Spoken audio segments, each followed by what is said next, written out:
You know, Eric, on this show, time and time again, founders talk about the importance of hiring great employees.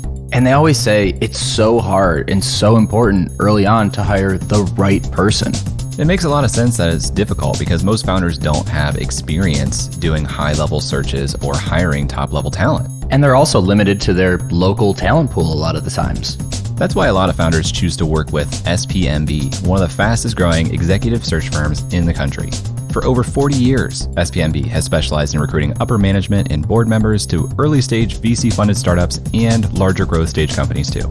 They bring the knowledge of a large global firm and combine it with the personalized service and attention of a boutique. They have a dedicated team focusing on the Mountain West and Midwest emerging tech markets, so no matter where you are in the country, if you're trying to hire top-level talent, SPMB can help you out. If that sounds like you can go to upside.fm/SPMB to learn how they are closing hundreds of C-level searches annually. We started to see some buying behavior from our customers directly, where they were coming to us and they were actually spending like $10,000 or $20,000 with us. And they were saying, hey, we'll give you this money for a campaign, but you got to do everything for us. We don't want to touch it. We don't want to deal with the creators or do any of the work. The startup investment landscape is changing, and world-class companies are being built outside of Silicon Valley. We find them, talk with them, and discuss the upside of investing in them. Welcome to Upside.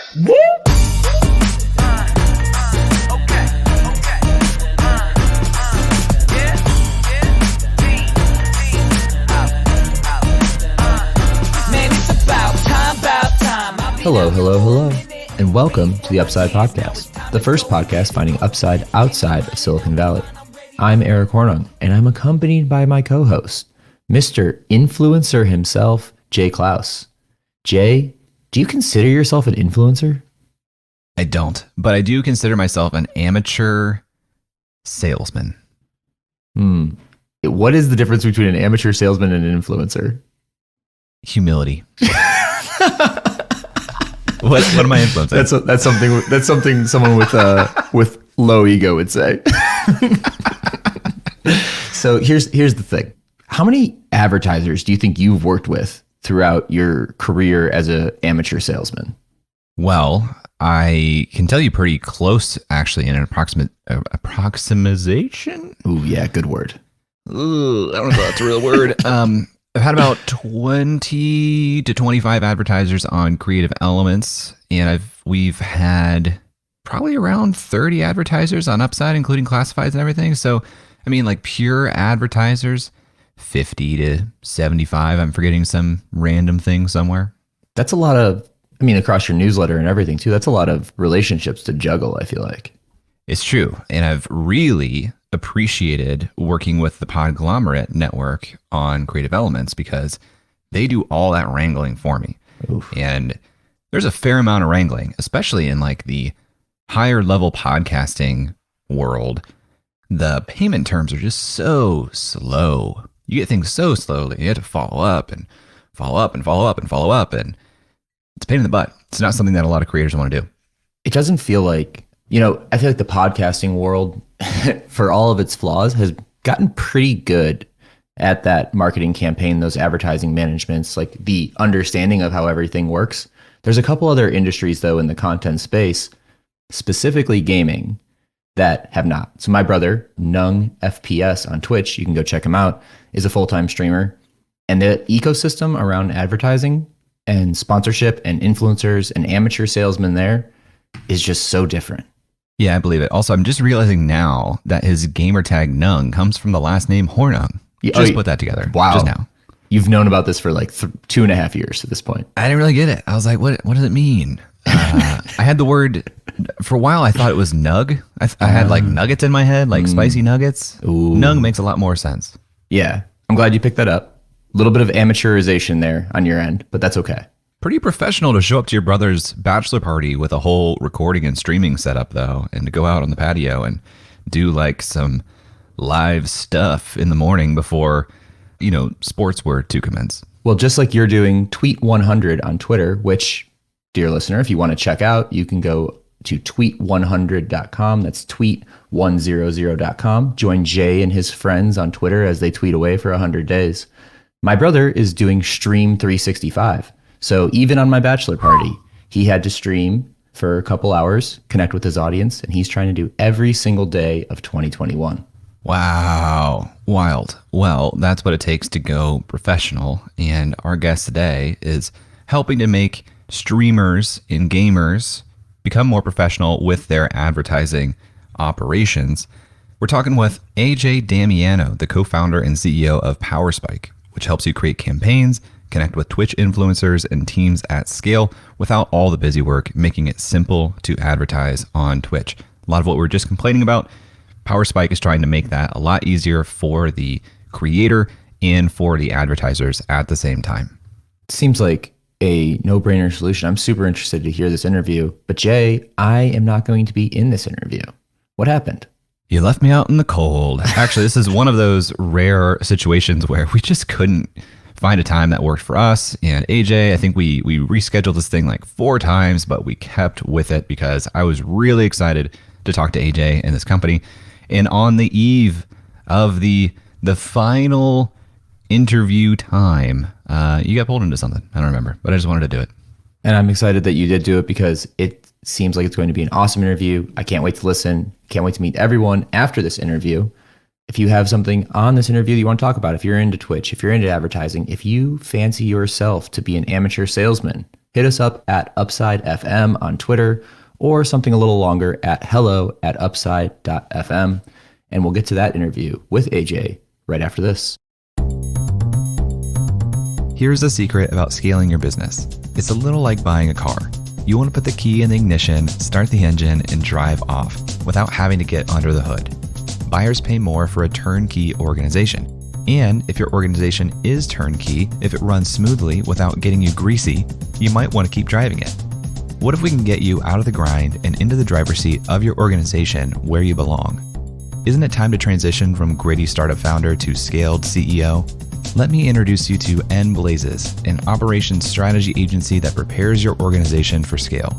To get a free guide to growing your team from experts in hiring, offshoring, and diversity, head to scale.nblazes.com. You'll also receive a mini course on valuing your business for sale. That's scale.enblazes.com. We've chatted with a lot of guests on this show about the venture capital industry, especially the challenges of breaking into it. But recently, I found the Going VC Research Library. The good folks over at Going VC, which is co-founded by our friend and past podcast guest, John Gannon, have published a bunch of papers, guides, models, and all this amazing content to help people learn about VC trends and prepare for interviews. There's even stuff on how to get started as an angel or early stage investor. And the best part is they're always publishing new content too, including stuff like investment theses on different sectors. Subscribing to the Going VC Research Library is a steal at less than $200 per year. So head over to goingvc.com/research and sign up today if you want to start your venture capital career tomorrow. That's goingvc.com/research, and be sure to use the discount code UPSIDEFM for 20% off your first year.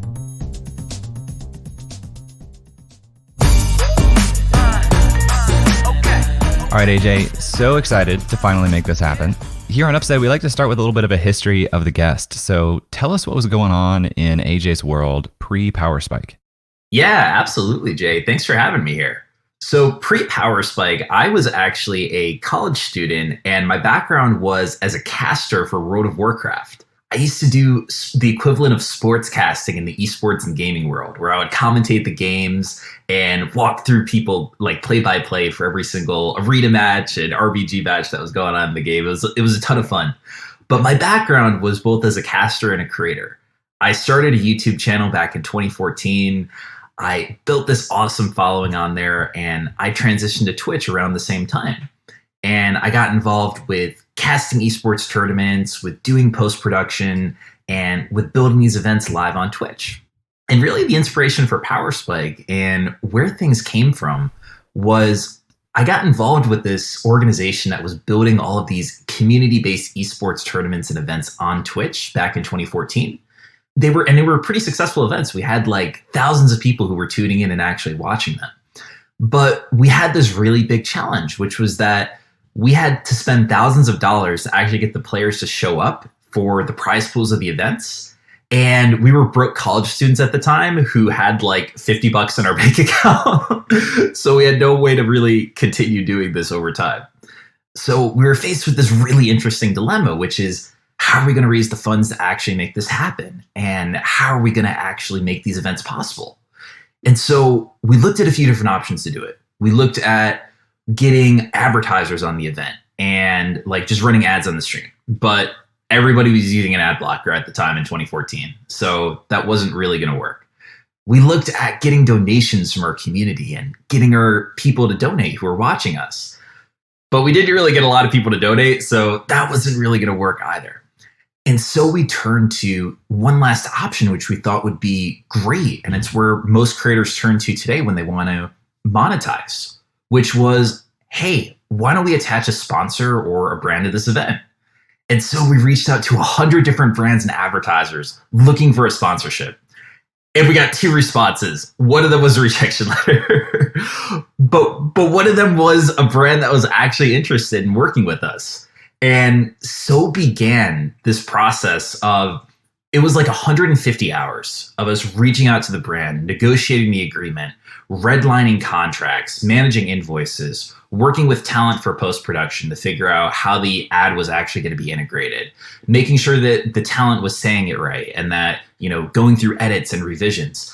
The whole process was so tedious. And by the time we were done with it, it was like, we were building an entirely different company in itself, just trying to manage these sponsorships on their own end. And essentially, we figured we wanted to solve that problem, and that's began the inspiration for Powerspike. So the money you guys were trying to raise was for the pool, the winnings pool. That was the money. That's right. That's why like professional gamers were coming on to do the stream, was for the prize pool. That's right. Yep. You typically needed a prize pool. It was amateur to professional. It was a mix of the two. It was more so just community events, but you needed to have some reason for people to show up. And the prize pools ranged anywhere from it could be $1,000 to, we had events that were upwards of $10,000. Help me understand this timeline in context with Twitch in streaming generally. You're talking about 2014, which is years before I was aware of this space. What was it like in 2014? Well, Twitch was just barely breaking out. They had just gotten acquired by Amazon, and that was like the big news of the year. Like, Amazon acquires Twitch for $1 billion. Everyone was looking at that like, what is going on? This is crazy. People were just starting to hear about esports during this time too. And it was still a very nascent, it still is today, but it was still a very nascent industry at the time. Lots of events were still happening in hotel lobbies and, different conference rooms. So it was still the really early days in the industry, and where anybody could essentially create a stream on Twitch and broadcast an esports event out of their bedroom, and they could get 1,000 people coming out and watching them. And that was like literally exactly what we did. Crazy. And how did you become aware of this so early? Well, for me, I've always been a gamer my entire life. And I was previously one of the top rated players in World of Warcraft, specifically like RPGs and arenas. I focused a ton of, it was literally my game of choice during high school. I would come home, get my homework done, and then I just play for the entire evening or until my mom or dad would kick me off the computer and say, you got to go to bed. But it was literally the game that I played and obsessed over in high school. So for myself, I was already really involved in the culture, and I had been watching Twitch since it was called Justin TV back in 2010. So for me, I had this really unique background where I understood the culture. I was a gamer myself. And it kind of lent itself to, the future development of the company. So World of Warcraft predated Twitch, right? So you guys are probably Yes. playing online in these groups, and then suddenly you had the opportunity to start streaming what you're doing to a public audience. Is that what it felt like? Yeah, that's right. And, the really interesting thing is in the early days, it was very difficult to even stream because broadband, like bandwidth across the United States hadn't really been like, all the wiring hadn't been laid yet. And so if you were in more of a rural area, you were probably only getting like, oh man, it was like 10 megabytes up if you were lucky. And that was barely enough to put forward like a 480p stream on Twitch. So it was pretty difficult in the early days to even like just go live and figure out how to do it. You had to pick the most premium package in your phone bill. But yeah, once I got to college and once I managed to get on some pretty good internet, that was like the first time I could actually start to experiment with it and try it out. Yeah, I believe that. When I was a kid, I played Medal of Honor Allied Assault online, and I had dial-up connection. And my ping, I didn't know what ping meant at the time. I just knew that mine was really high and it was really bad. And we would go into like these clan matches, and they would just put me up there because I was hard to hit, because I would literally just like lag across the screen. So I can imagine that, like, streaming on top of that, there's just no way that I would have possibly been able to pull that off. Funny story on that. There was like a hack in World of Warcraft like ages ago. I won't spend too much time on this, but it was called a lag box, where you would like intentionally make your connection lag so you could do exactly that, and like you would like fly across the entire map to the end. I miss those days. So how did you and why did you make the leap from, hey, I'm one of the best WoW players in the world, but actually I'm just going to go in cast now. I'm going to be a caster. I'm going to broadcast and commentate on this. Why did that transition happen? I think one of the things that I really enjoyed, whether it was when I was creating content on YouTube or just playing the game in general, I loved teaching other people the game and showing other people how it worked and educating others on how to get better at it. And for me, casting was one way to, or I just enjoyed being creative in general. I enjoyed like building content around the game and talking to people about the game. Casting was one of those places where it could become a creative outlet for me to make content around the game, to broadcast it to an audience, and to build a community. I think that was something that it was really what I wanted to do initially, was to build a community within the gaming and esports space, and yeah, just produce these events. So yeah, I would say that would be the inspiration. And was this done like independently, or was there an organization that's like, hey, come commentate for us, like the way Fox and NBC does? Yeah, there was an organization at the time of a group of content creators that I got invited to. I was like starry-eyed at the time. It was a bunch of people that I had like watched on YouTube, and they were like, come work with us. And I was like, what? This is so cool.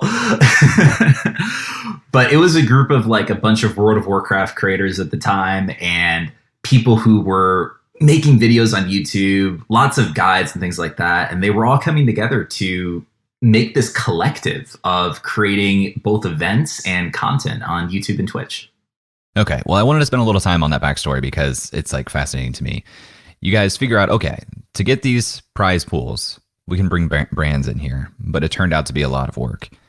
Didn't have to be your work. So why did you decide like, okay, this is what I'm going to take on next as a challenge, as opposed to trying to find someone else to build the infrastructure for that while you do your creator thing? Well, to be honest, at the time, we were running out of money on the casting side of it, and things were not going into the best direction with it. It was tough. I mean, we were trying to get the funds raised, but we couldn't get them raised fast enough from the sponsors to get them on the events. It was just too much for a two-person, like a four-person team to manage at the time. It was a real struggle because the challenge at the time was in 2014, nobody really knew about Twitch, especially on the brand and advertiser side. I mean, like, the thing is that if you're managing $1 million ad budget for a company, a lot of times people don't want to take risks on new platforms and don't want to try things out. So while we had this amazing following, we were constantly in like the top 5 streams on Twitch when we went live, it was still really challenging for us to get any kind of dollars through the door. And we were just sort of fed up with having to struggle all the time to try and make this thing work when it just wasn't. And so what we decided to do was, myself and a few people from that team, we decided to leave and start Powerspike. And really the goal of it was, looking back at that experience and what we had gone through, we realized that this was a huge problem in the space. Not just, I mean, we really weren't thinking at it from the brand aspect at the time. We were really thinking at it from the creators aspect. It's like, man, this was really hard to get a sponsorship. People like us have got to, like, there's got to be other streamers who have the same problem. Like, there's got to be other people who are going through this. What if we could solve that? Yeah, I mean, there is such a thing as being too early, right? And I'm thinking back to 2014 also. I feel like brand sponsorships and partnerships probably weren't even that big on YouTube yet at the time. No, not at all. Influencer marketing was just barely a term at the time. Companies like FameBit were some of the first people who jumped in, and it was very early for the industry. I mean, most brands weren't even experimenting with it or trying anything yet. So how did you start to get brands to pay attention and try this? Because it seems like you could be in the same position where instead of being a creator that no one is ready to back yet, now you're a company that no one might not be ready to back yet. So how did you make that work?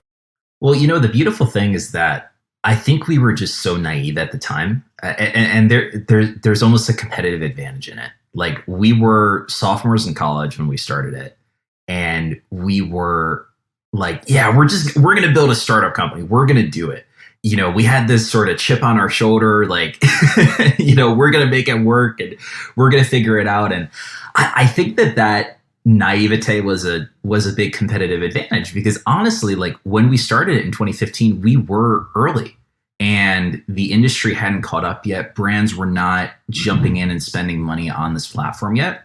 And we also had absolutely no clue what we were doing either. So what it gave us, though, was the first few years we were still in college, and, we didn't have any bills over our head, and we didn't really have anything that was holding us back from doing this. And we had this amazing community at Syracuse University where there were business plan competitions we got to compete in. There were tons of different events and like mentors that they hooked us up with through the Launchpad program there at the school, where we were able to get all of this feedback, advice, and mentorship on our business, as well as some non-dilutive capital in the early stages that we could just bootstrap the company off of. And while we were early, it was actually sort of a blessing for us, because it gave us a few years to figure out what we were going to build and how to actually build a company. And it wasn't until 2018, when we entered the Techstars program in Atlanta, that things really started to pick up for both the business and for Powerspike. And we started to see some really serious traction behind our idea and what we were building. What was the pitch in the model pre-Techstars? Pre-Techstars, our goal as a company was to build an influencer CRM for managing your campaigns on Twitch. So we wanted to build a platform what that means is we wanted to build a platform that gives you a set of tools, which makes it easier for your team to manage a Twitch influencer campaign by hand. So we'll give you discovery tools to find the right creators, or a CRM to manage creators through each stage of the process. And then maybe like an analytics dashboard to show you how well all the creators performed. And that was like the pitch for Powerspike of, hey, here's this awesome technology set. You go do all the work, but it's going to make it a little bit easier for you to do it. That doesn't sound super far from what I understand the company to be doing today. So tell me what the pitch is today so I can kind of see the differences. Yeah. So one of the biggest challenges and things that we ran into when we put that product out in the market was we found very quickly that brands and advertisers don't want to do the work. And it's a lot of work to do. We didn't realize how much work it was to use one of these CRM platforms. But when we actually interviewed our customers and we spoke to like 100 different people during the program, we found out, no, it's actually taking us like 150 hours to execute every campaign that we do, even with a CRM. And so this really got us starting to think of like, hey, this is really interesting. And then what happened was we started to see some buying behavior from our customers directly, where they were coming to us and they were actually spending like $10,000 or $20,000 with us. And they were saying, hey, we'll give you this money for a campaign, but you got to do everything for us. We don't want to touch it. We don't want to deal with the creators or, do any of the work. And this was a really interesting product insight to us. The more we looked at this, the more we realized that the product that we need to be building here is not a influencer CRM that makes it easier for brands to do all the work and manage the campaigns internally. What we need to do is we need to make the process so simple and so easy and so seamless that they don't have to do any work at all. And we need to productize this behavior of spend money, get results. And so that was really the flip switch of what changed for Powerspike, and what that evolved into was what we do today, which is we've essentially created the Google Ads for influencer sponsorships.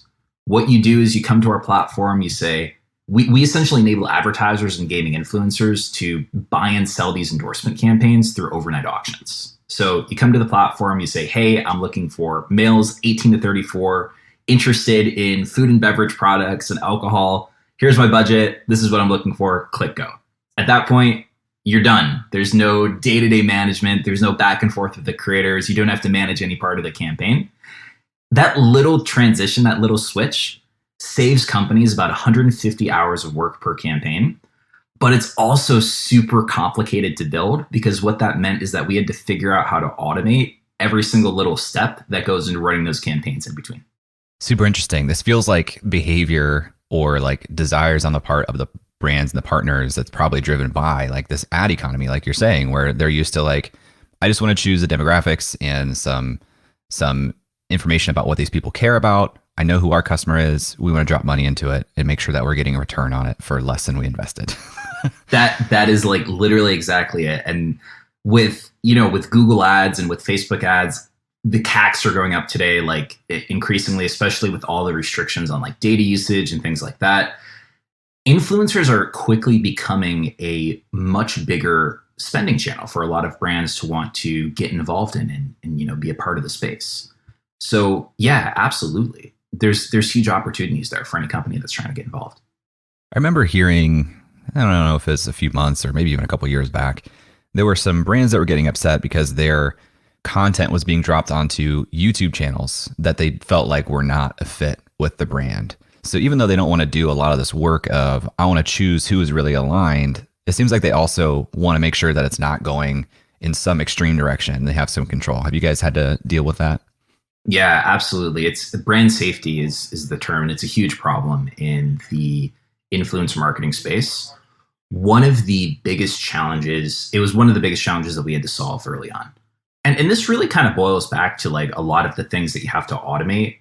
It's like little things like that you wouldn't necessarily think of until you really get into the process. Like, okay, how do you make sure you just get the right person for the job? So what we ended up doing was we built this super complex matching algorithm that learns as it runs more campaigns. So as it sees creators that are like continuing to do really great, it continues to bump those creators up to the top and get more sponsorships to them. If somebody's like a bad player in the system or, is, unprofessionally bad mouthing a brand or, has some sort of like public disaster, then typically they're going to get like kicked out of the system or they'll be downgraded in the algorithm. So we've built this solution that learns over time and gets better as it goes. And then we also do like brand safety checks on our end. We use sentiment analysis to look through literally every message that's been sent on a stream and, make sure that anybody who's getting hired for a campaign fits a certain brand safety standard, and that we're not hiring anybody who the brand's going to look at and be like, oh, that's not somebody who's going to be a fit for the campaign. So is the campaign creative, is it something that's being like overlaid on the screen during a stream, or is the influencer doing live reads for this type of thing? Yeah, it's actually a live read by the creator. So they are shouting out the brand, they're giving an endorsement, they're, wearing a t-shirt or you're drinking a cup of coffee with the brand's logo on it, whatever it may be, but it's an actual in-stream integration. Crazy. Because I'm thinking about like the mechanics of doing, you said like it's like an auction, right? It's kind of the way that Google Ads does it. Yeah. So there's an auction, but then by the time I win the auction, now that creative has to be delivered to the influencer. They have to record this. It seems a little bit more complex than Google Ads because now there's creative that has to be like co-created on the part of whoever got won at the auction, essentially. Yeah, and then it has to be approved, and you have to make sure that the creative actually lines up with what they agreed to do, and that's a whole process in itself. Yeah, figuring out how to automate all of this stuff was a almost 2 to 3 year journey that we're still continuing to work on. But we figured out this really unique solution that allows us to get a creator hired for a campaign within 48 hours or less, and have all of everything from the hiring to compliance pretty much fully automated. There are places where people jump in and help out, but the majority of it, for the most part, uses technology and makes it super seamless. So let's say I come in and I have a budget that I know what who I'm trying to reach. How quickly do I, as the brand, get matched? You said within 48 hours?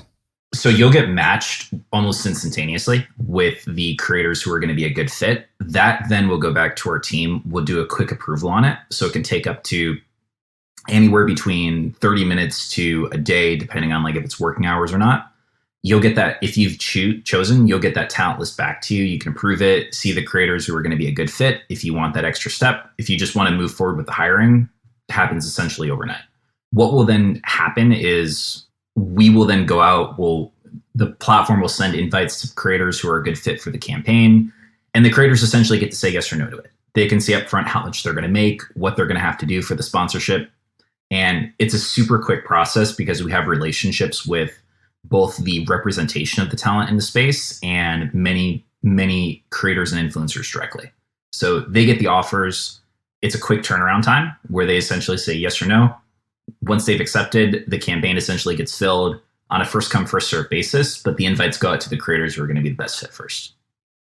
Do the creators have some sort of like inventory management on Powerspike, or are they doing that offline in their own way, whatever that looks like, to know like I have space for this?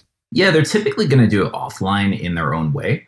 Typically, each creator, what we consider like a healthy margin, is having about 25% of your content, no more than 25% of your content being dedicated to sponsorships. Anything above that, it starts to become like, it's just way too much. And even 25% can be a little bit high. But, the really interesting thing that we learned as we went around this, and really the problem that we're solving on the creators end, but also just for an industry as a whole, is there's about $34 billion in unused sponsorship inventory right now that creators have that's just sitting out there that brands and advertisers don't work on. And yeah, we literally broke it down. We did the math on it, and we were like blown away by this number, because there's huge underutilization of this sponsorship inventory on platforms like Instagram, Twitch, YouTube. I mean, really everywhere. And it comes back to the fact that these sponsorships, they just don't scale. When you have to do everything by hand and manually, it doesn't provide a medium for this type of inventory to be completely fulfilled. So our thought process is like, okay, if you can make the process scalable, if you can make it like a traditional media network, there's going to be more sponsorships, more dollars going into the space, and those fulfillment rates are going to go up, and there's going to be less underutilized inventory.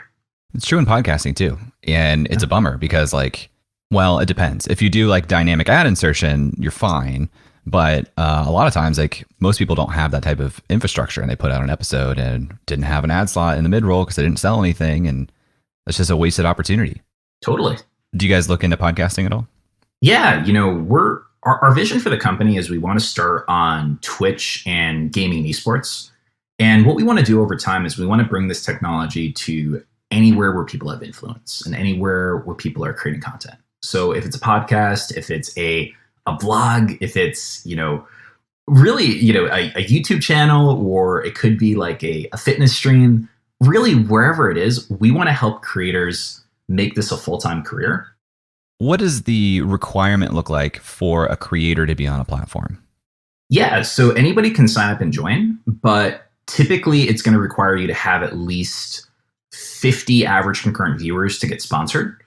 But you can just become part of the network. And if we have opportunities for creators who are on the lower end, we'll try to make those happen in the future. But we've typically found that there is a threshold where somebody has an audience that is ready to be monetized by a brand. The challenge is like, if you don't have the audience yet, and if you try to bring a brand on too early, it's going to come off as inauthentic and, a bit too early for the brand. A lot of these creators early on, if you have like 5 followers and you're just starting off, you're way better served by building up your community and your audience, as I'm sure you know, Jay, than attempting to try and go out and get a sponsor attached to it. Yeah, and having an early campaign that's unsuccessful isn't really that helpful either, because that brand's probably not going to come back. Exactly. It burns a relationship in the future for you. Well, give me just another little bit of insight into the experience on the creator side. I'm thinking all day like, okay, I got to stream today. I'm always streaming, but like what does my interaction look like with Powerspike on a day-to-day basis as a creator? So the great thing is that once you signed up, you're essentially a part of the network. And whenever we have sponsorships that will make sense for you, we'll essentially send them your way.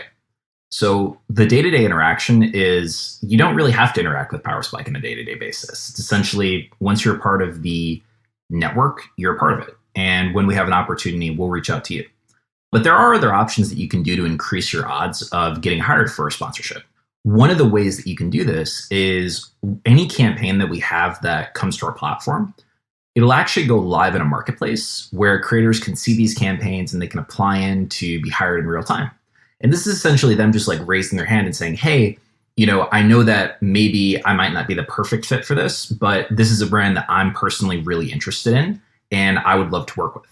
And so just by raising your hand and saying, I'm interested, that will increase your chances of getting hired by the brand. The other end of it is that we'll just send you an invitation whenever we have a campaign that makes sense for you. So if it's like a brand like Express, for example, that's on our platform, we're looking for males who are probably 18 to 34 and are interested in fashion. If you've listed those things in your profile as things you're interested in, you could receive an invitation to that campaign and you'll be able to see all the things that you need to do up front. So like, wear an Express t-shirt, do a clothing stream where you like give away some of their clothes on stream. I'm just making this up as I go, but I'm also impressed because Express is here in Columbus, Ohio. I'm like, he must know me. Yeah, no, we've worked with them in the past. They're awesome. But that's one example. You'll see what you get up front for what you have to do for that campaign. And then you essentially get to say yes or no. And that offer is going out to a bunch of different creators and it's a first come, first served basis. So if you say yes, you get hired onto the campaign.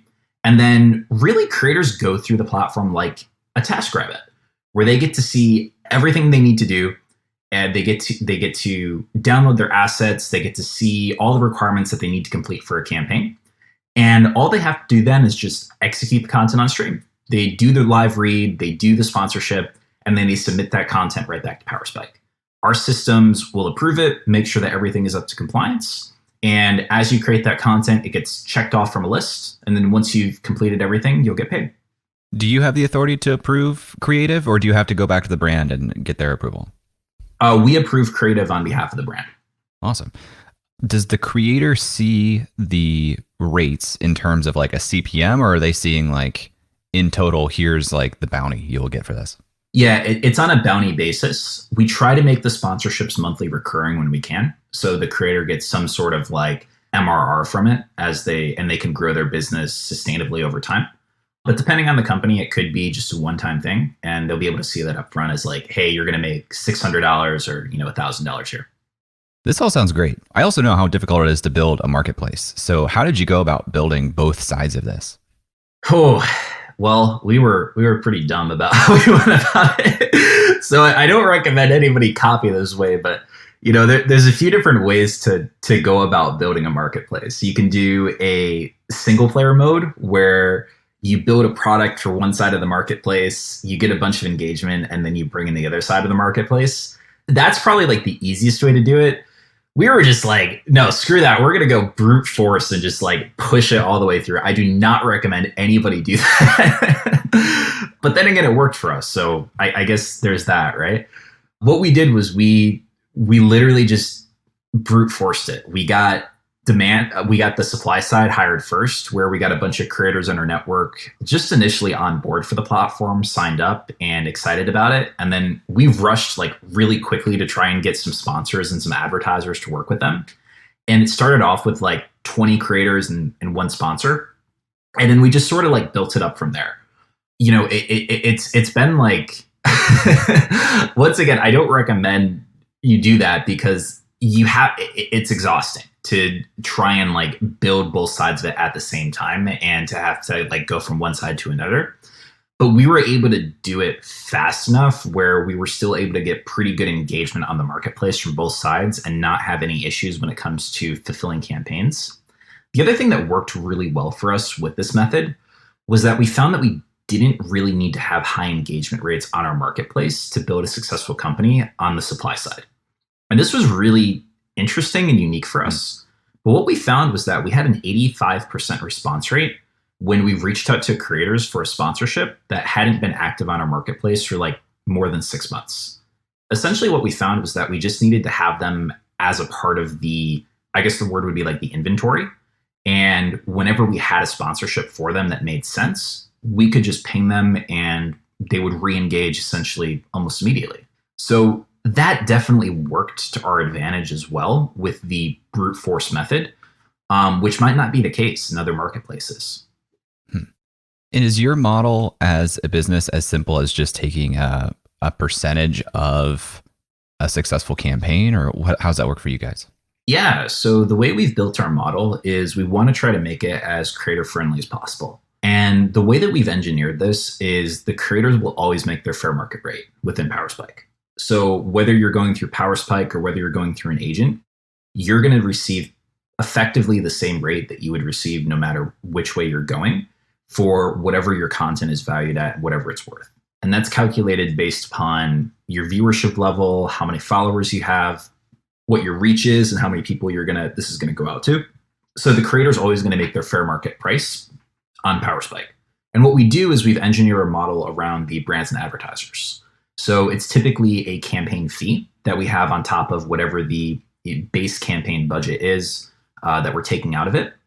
And then in addition to that, there's other service lines that we offer to brands and agencies, such as SaaS services where you can get like campaigns aggregated.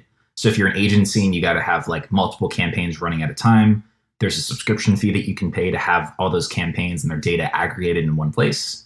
And then we also offer like one-time add-ons on campaigns, such as like, $400 for advanced data and analytics and sentiment analysis.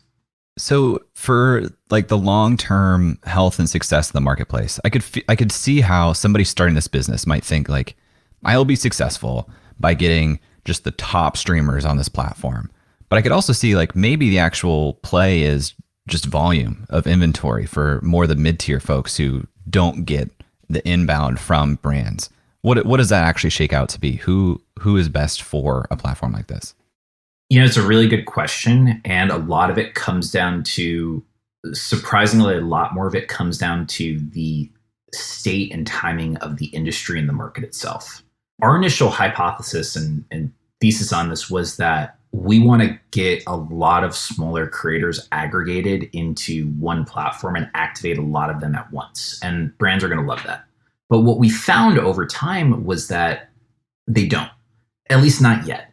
Over time, we've been able to work with smaller and smaller creators.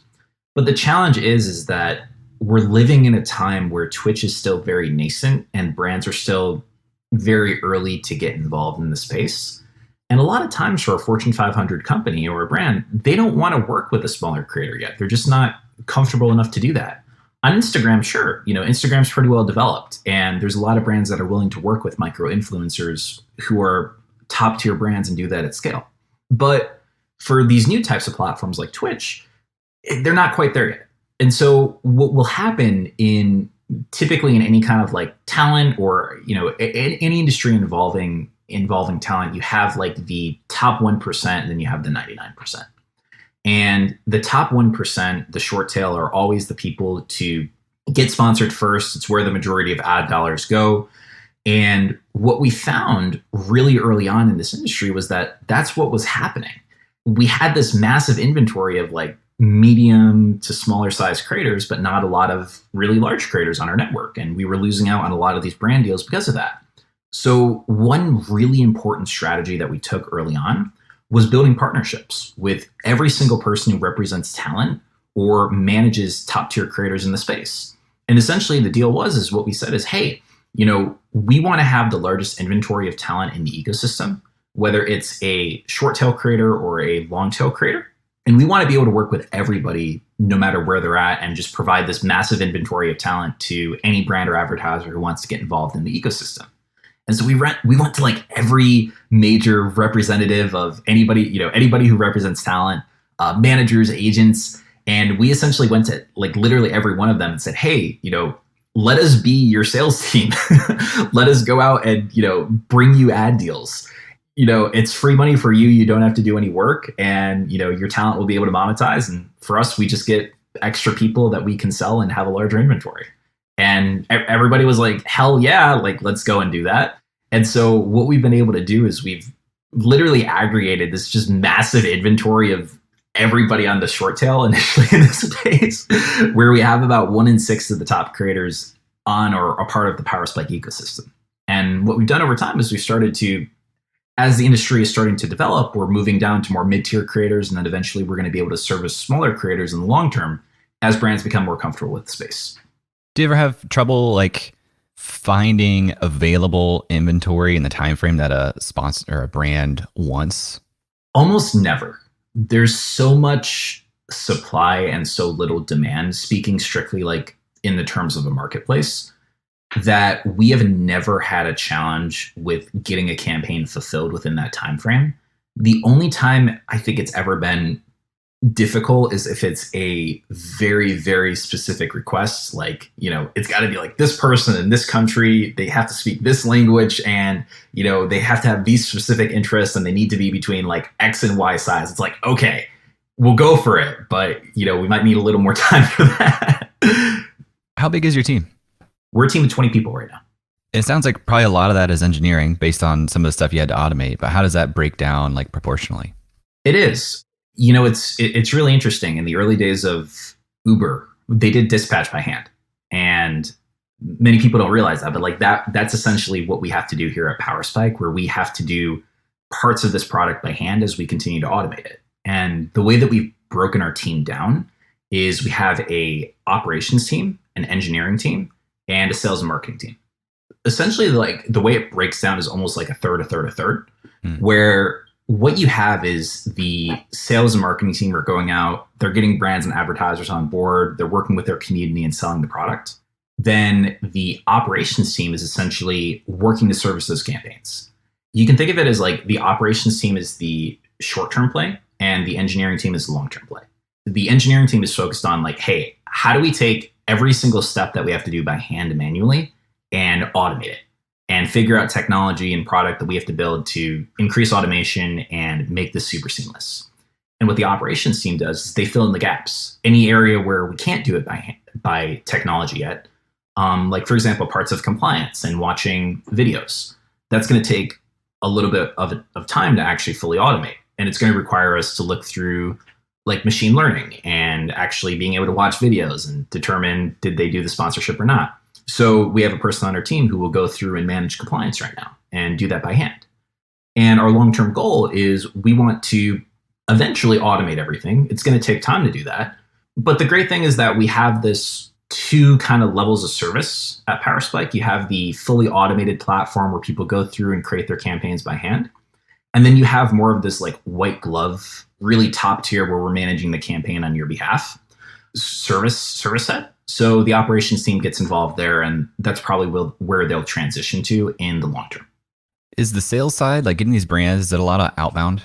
Yeah, it's a lot of outbound. We're going to do a lot more inbound this year, particularly through like events and, a bit more probably like just spending on our own influencers and like getting, business podcasts involved and things like that.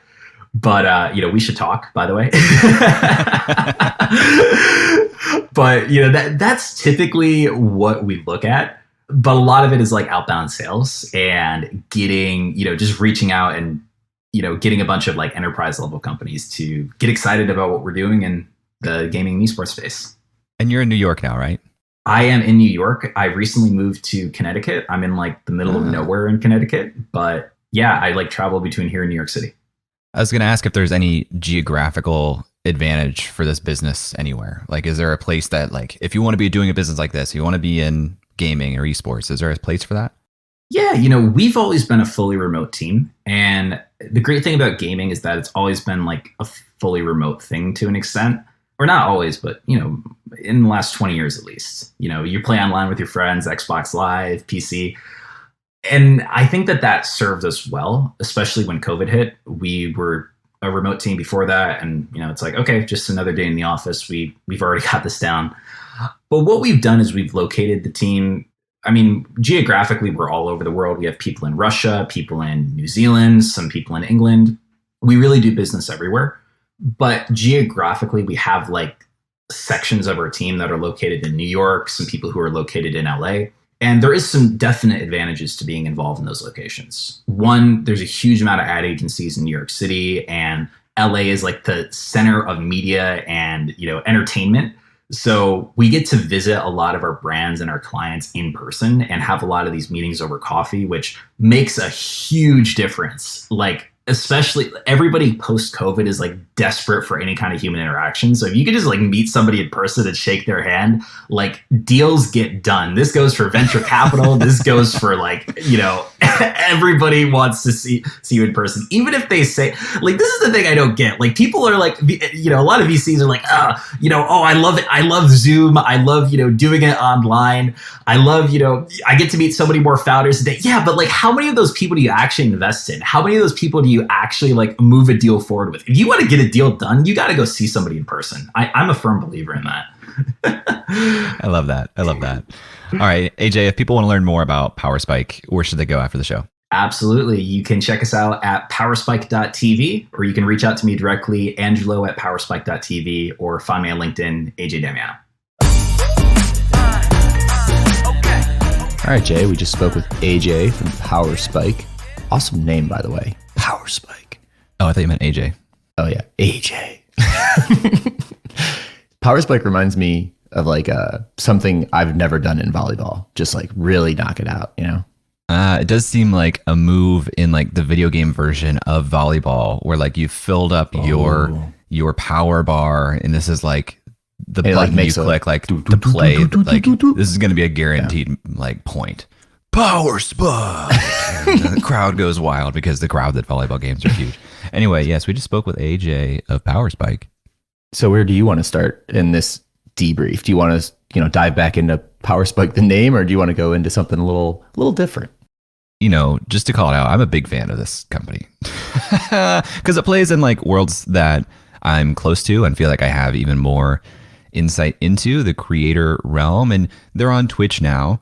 And that's a great place to start because advertisers still aren't taking Twitch as seriously. There's a ton of opportunity there, but there is a lot of application for Powerspike in any realm of creators or influencers. So I think there's a lot of growth possible here. This world of like programmatic advertising that just Facebook adsifies all kinds of advertisements across creators and influencers.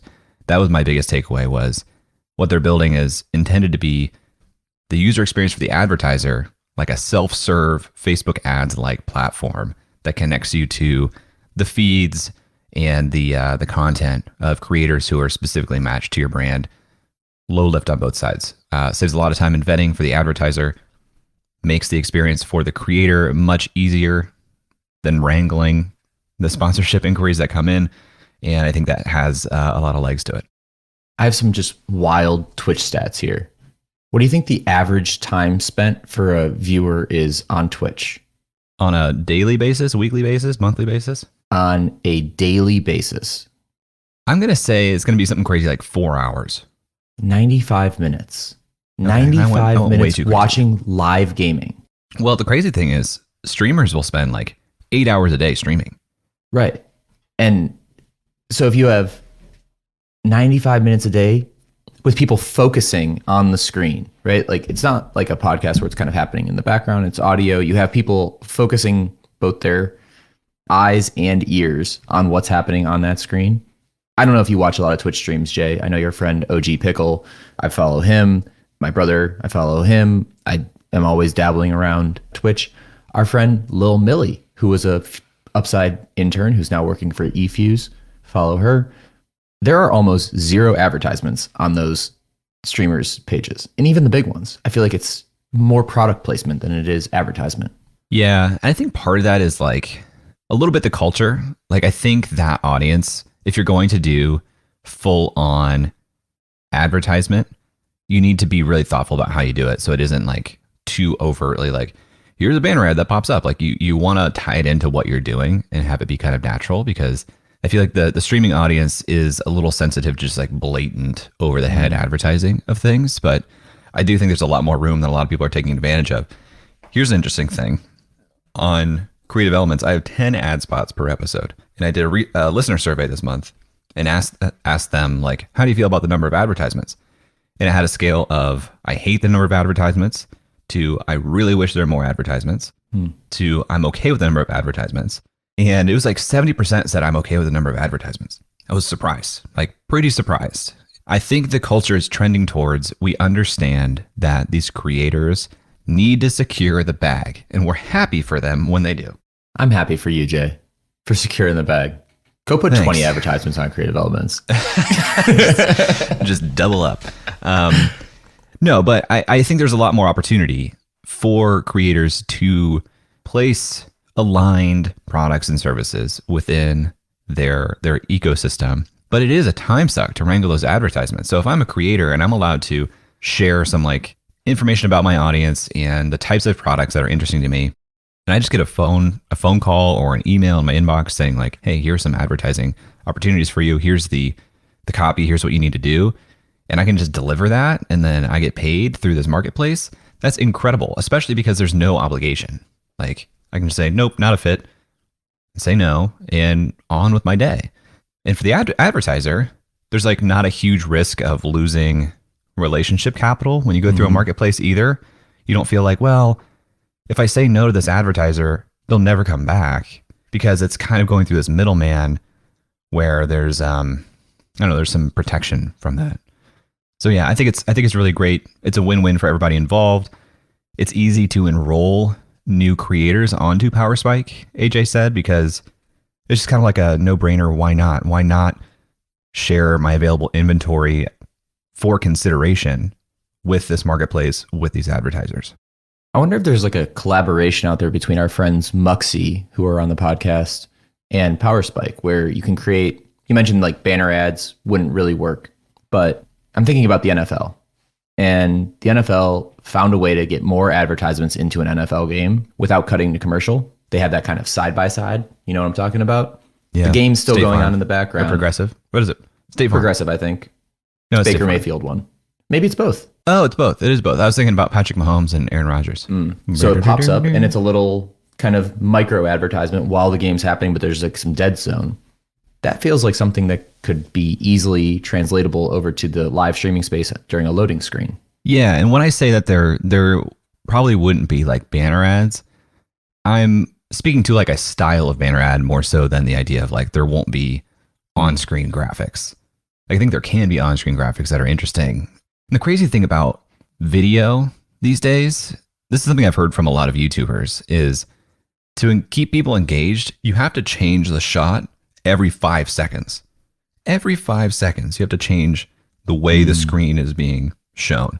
So in streaming, if you're streaming for 8 hours, maybe it's not every 5 seconds, but it's like pretty frequent. And on-screen graphics are a big part of that, to just like keep you paying attention. Yeah. So I think there's a lot of opportunity there. So let me tell you about a time I was wrong, Jay. Oh, I'd love to hear that.